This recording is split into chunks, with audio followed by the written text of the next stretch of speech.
ನಮಸ್ತೆ ವೀಕ್ಷಕರೇ, ನಾನು ಇವತ್ತು ಮೊಹರಂ ಸ್ಪೆಷಲ್ ಚೋಂಗ್ಯಾನ ಮನೆಯಲ್ಲಿ ಈಸಿಯಾಗಿ ಹೇಗೆ ಮಾಡೋದಂತ ಹೇಳ್ಕೊಡ್ತಾ ಇದ್ದೀನಿ. ಇದನ್ನು ಮಾಡೋದು ತುಂಬ ಈಸಿ.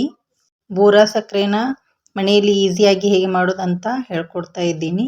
ಮೊದಲಿಗೆ ನಾನು 1.5 ಕಪ್ಪಷ್ಟು ಗೋಧಿ ಹಿಟ್ಟನ್ನು ತಗೊಳ್ತಾ ಇದ್ದೀನಿ. ನೀವು ಬೇಕಾದರೆ ಜಾಸ್ತಿ ತಗೋಬೋದು. ನಾನಿಲ್ಲಿ 1 ಸ್ಪೂನಷ್ಟು ಉಪ್ಪನ್ನು ಹಾಕ್ಕೊಳ್ತಾ ಇದ್ದೀನಿ. 1 ಸ್ಪೂನಷ್ಟು ಎಣ್ಣೆನ ಈ ರೀತಿ ಚೆನ್ನಾಗಿ ಮಿಕ್ಸ್ ಮಾಡಿಬಿಟ್ಟು ಸ್ವಲ್ಪ ಸ್ವಲ್ಪ ನೀರು ಹಾಕ್ತಾ, ಚಪಾತಿ ಹಿಟ್ಟಿನಕ್ಕಿಂತ ಅಲ್ಲ, ಪೂರಿ ಹಿಟ್ಟಿನ ಹದಕ್ಕೆ ಗಟ್ಟಿಯಾಗಿ ನಾದ್ಕೊಳ್ಬೇಕು. ಈ ರೀತಿ ಚೆನ್ನಾಗಿ ಹಿಟ್ಟನ್ನು ನಾದ್ಕೋಬೇಕು. ಈ ರೀತಿ ಹಿಟ್ಟನ್ನು ಚೆನ್ನಾಗಿ ನಾದ್ಕೊಳ್ಳೋದ್ರಿಂದ ಚೋಂಗೆ ಸಾಫ್ಟಾಗಿ ಚೆನ್ನಾಗಿ ಬರುತ್ತೆ. ಈಗ ಇದಕ್ಕೆ 1 ಸ್ಪೂನಷ್ಟು ಎಣ್ಣೆನ ಹಾಕಿಬಿಟ್ಟು ಒಂದು ಅರ್ಧ ಗಂಟೆ ನೆನೆಯಲು ಬಿಡಬೇಕು. ನಾನೀಗ ಬೂರಾ ಸಕ್ಕರೆನ ಹೇಗೆ ಮಾಡೋದಂತ ತೋರಿಸ್ತಾ ಇದ್ದೀನಿ. ಈಗ 3 ಸಾಂಬಾರು ಬಟ್ಲಷ್ಟು ಸಕ್ಕರೆನ ಹಾಕ್ಕೊಳ್ತಾ ಇದ್ದೀನಿ. ಅದೇ ಕಪ್ಪಿಗೆ 1 ಕಪ್ಪಷ್ಟು ನೀರನ್ನು ಹಾಕಿಬಿಟ್ಟು ಮೀಡಿಯಮ್ ಫ್ಲೇಮಲ್ಲಿ ಕೈ ಬಿಡದೆ ಈ ರೀತಿ ಸ್ಪ್ಯಾಚುಲಾ ಸಹಾಯದಿಂದ ತಿರುಗಿಸ್ತಾ ಇರಬೇಕು. ಕೈ ಬಿಡದೇನೆ ಈ ರೀತಿ ಸಕ್ಕರೆ ಪೂರ್ತಿ ಚೆನ್ನಾಗಿ ನೀರಿನಲ್ಲಿ ಕರಗುವವರೆಗೂ ಚೆನ್ನಾಗಿ ತಿರುಗಿಸ್ತಾ ಹೋಗಬೇಕು. ಈ ರೀತಿ ಲೋ ಫ್ಲೇಮಲ್ಲಿ ಇಟ್ಕೊಂಡು ತಿರುಗಿಸ್ತಾ ಇರಬೇಕು ಕೈ ಬಿಡದೆ. ಈ ರೀತಿ ತಿರುಗಿಸ್ತಾ ಇರೋದ್ರಿಂದ ಸಕ್ಕರೆ ತಳಗೆ ಅಂಟ್ಕೊಳ್ಳೋದಿಲ್ಲ, ಬೂರಾ ಸಕ್ಕರೆ ಚೆನ್ನಾಗಿ ಬರುತ್ತೆ. ಈ ರೀತಿ ಚೆಕ್ ಮಾಡ್ತಾ ತಿರುಗಿಸ್ತಾ ಇರಬೇಕು. ಈಗ ನೋಡಿ, ಸಕ್ಕರೆ ಪೂರ್ತಿ ಚೆನ್ನಾಗಿ ಕರಗಿದೆ. ಈ ರೀತಿ ಕರಗಿಸ್ಕೊಳ್ತಾ ಹೋಗಬೇಕು. ಈಗ ನೋಡಿ, ಬುರುಗು ಬರ್ತಾ ಇದೆ.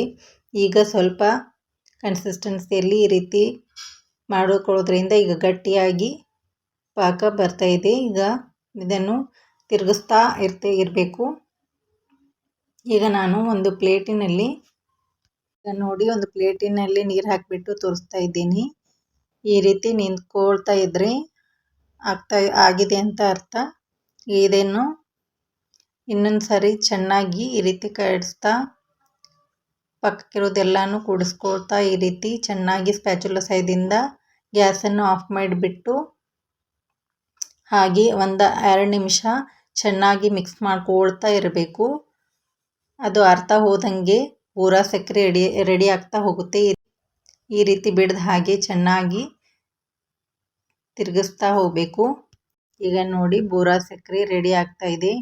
ಬಿಡದೇನೆ ಈ ರೀತಿ ತಿರುಗಿಸ್ತಾ ಹೋಗಬೇಕು. ಈ ರೀತಿ ಮಾಡೋದ್ರಿಂದ ಬೂರಾ ಸಕ್ಕರೆ ಫಟಾಫಟ್ ಅಂತ ರೆಡಿ ಆಗುತ್ತೆ. ನೋಡಿ ಎಷ್ಟು ಚೆನ್ನಾಗಿ ಬಂದಿದೆ ಅಂತ. ಕೂಡ ಈ ರೀತಿ ಮನೆಯಲ್ಲಿ ಅಂಗಡಿಯಿಂದ ಹೊರಗೆ ತರದೆ ಈ ರೀತಿ ಮನೆಯಲ್ಲಿ ಈಸಿಯಾಗಿ ಬೂರಾ ಸಕ್ಕರೆನ ಮಾಡ್ಕೋಬೋದು. ತುಂಬ ಈಸಿಯಾಗಿ 10-15 ನಿಮಿಷದಲ್ಲಿ ನೀವು ಮನೆಯಲ್ಲಿ ಮಾಡ್ಕೋಬೋದು. ಈಗ ಒಂದು ಬಟ್ಲು ಸಹಾಯದಿಂದ ಈ ರೀತಿ ಸ್ಮ್ಯಾಶ್ ಮಾಡ್ತಾ ಹೋಗಬೇಕು. ಸಕ್ಕರೆ ಪೌಡರ್ ರೀತಿ ಮಾಡ್ಕೊಳ್ಳೋದ್ರಿಂದ ಬಿಡಿ ಬಿಡಿಯಾಗಿ ಗಂಟಾದಂಥವೂ ಬಿಡಿ ಬಿಡಿಯಾಗಿ ಪೌಡ್ರಾಗಿ ಬರುತ್ತೆ. ಈಗ ಇದನ್ನು 2 ನಿಮಿಷ ರೀತಿ ಮಾಡ್ಕೋಬೇಕು. ಈಗ ಒಂದು ಜರಡಿ ಸಹಾಯದಿಂದ ಇದನ್ನು ಜರಡಿ ಹಿಡ್ಕೋಬೇಕು.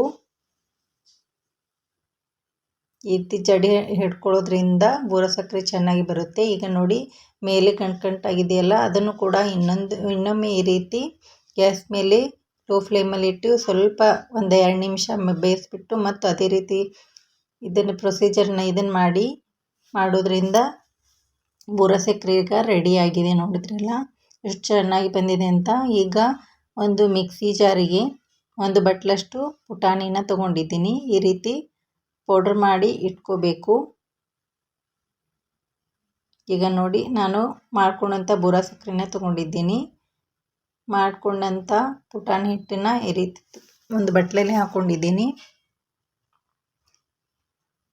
ಒಣ ಕೊಬ್ಬರಿನ ಈ ರೀತಿ ತುರಿದ್ಬಿಟ್ಟು ತೊಗೊಂಡಿದ್ದೀನಿ. ಬಟ್ಲಷ್ಟು ತುಪ್ಪನ ತೊಗೊಂಡಿದ್ದೀನಿ. ಈಗ ಚೋಂಗ್ಯಾ ಮಣಿನ ತೊಗೊಂಡಿದ್ದೀನಿ. ಈಗ ಹಿಟ್ಟು ಚೆನ್ನಾಗಿ ನೆನೆದಿದೆ. ಈಗ ಇದನ್ನು ಚೆನ್ನಾಗಿ ಒಂದ್ಸರಿ ಈ ರೀತಿ ಮಿಕ್ಸ್ ಮಾಡ್ಕೋಬೇಕು. ಈ ರೀತಿ ಮೀಡಿಯಮ್ ಉಳ್ಳೆನ ಉಳ್ಳೆನ ಮಾಡಿಬಿಟ್ಟು ಈ ರೀತಿ ಪೂರಿ ಎಲೆ ಥರ ಲಟ್ಟಿಸ್ಕೊಳ್ಬೇಕು.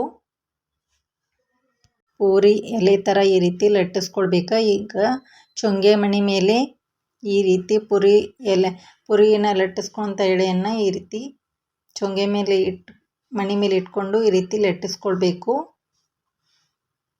ಈ ರೀತಿ ಲಟ್ಟಿಸ್ಕೊಳ್ಳೋದ್ರಿಂದ ಶೇಪ್ ಚೆನ್ನಾಗಿ ಬರುತ್ತೆ. ಈಗ ನೋಡಿ ಈ ರೀತಿ ರೆಡಿ ಮಾಡ್ಕೋಬೇಕು.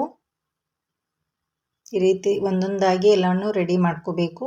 ಈಗ ಕಾಯ್ದ ಹಂಚಿಗೆ ಇದನ್ನು ಹಾಕ್ಕೊಳ್ತಾ ಇದ್ದೀನಿ. ಈಗ ಇದನ್ನು 1 ನಿಮಿಷ ಬೇಯಿಸ್ಬಿಟ್ಟು 1-2 ಸ್ಪೂನಷ್ಟು ಎಣ್ಣೆನ ಹಾಕಿ ಈಗ ಇನ್ನೊಂದು ಬದಿಗೆ ತಿರುಗಿಸ್ಕೊಳ್ತಾ ಇದ್ದೀನಿ.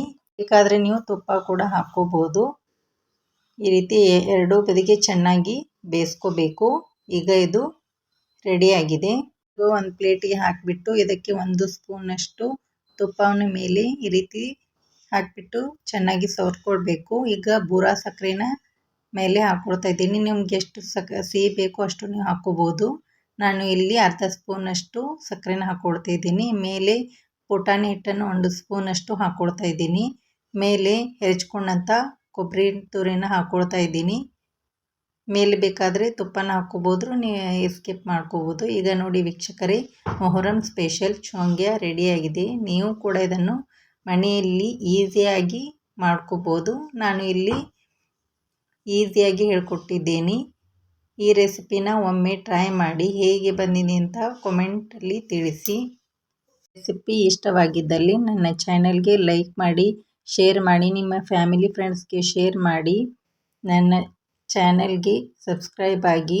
ಇನ್ನೂ ಹಲವು ವಿಡಿಯೋಗಳಿಗೆ ಒಂದು ಹೊಸ ವಿಡಿಯೋದಲ್ಲಿ ಭೇಟಿಯಾಗೋಣ. Thank you for watching.